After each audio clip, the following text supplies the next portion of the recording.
Paparami kain natin ito ng gusto. Idol.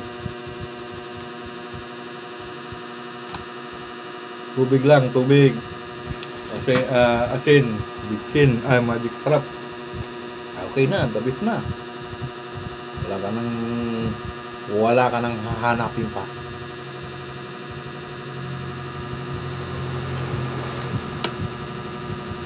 At itong okra gamot pa ito. Gamot sa gutom, gamot pa sa mga goiter, mga hika-hika na yan, mga may hika-hika, wala yan, simple lang yan.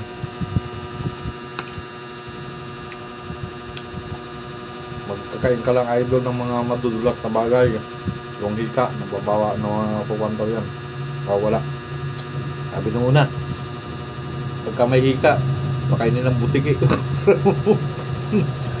Para mula daw yung hika. Pero ngayon, marami na rin mga gamot.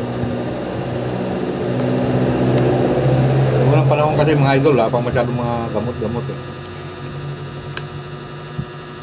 Kaya kadalasan para herbal lang, herbal. Pagka mga anak ng tao noon, hilot lang, tatanak.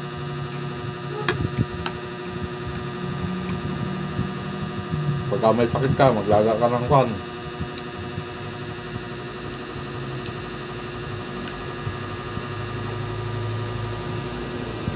Kaya pagka sakit ulo mo, tapalan ng dahon yan. Tapal. Marami noon, mga doktor noon. Ang gamit lang tapal, doktor tapal. Masakit ang tiyan mo, tatapalan lang yun ang dahon ng kanin noon.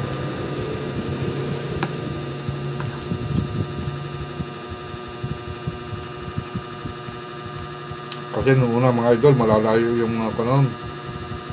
Kamay ospital, nasa malayo yung lugar ng ospital. Sa mga bundok-bundok, yun lang, mga remedyo. Yung mga idol, ang sarap.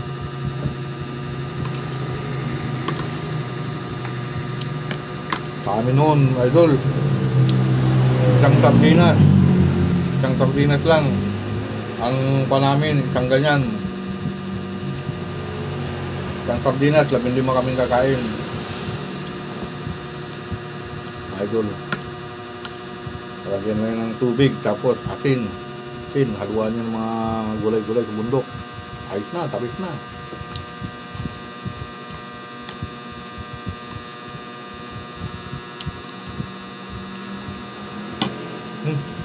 Salamat idol. Magandang gabi. Mabuhay po kayo lahat.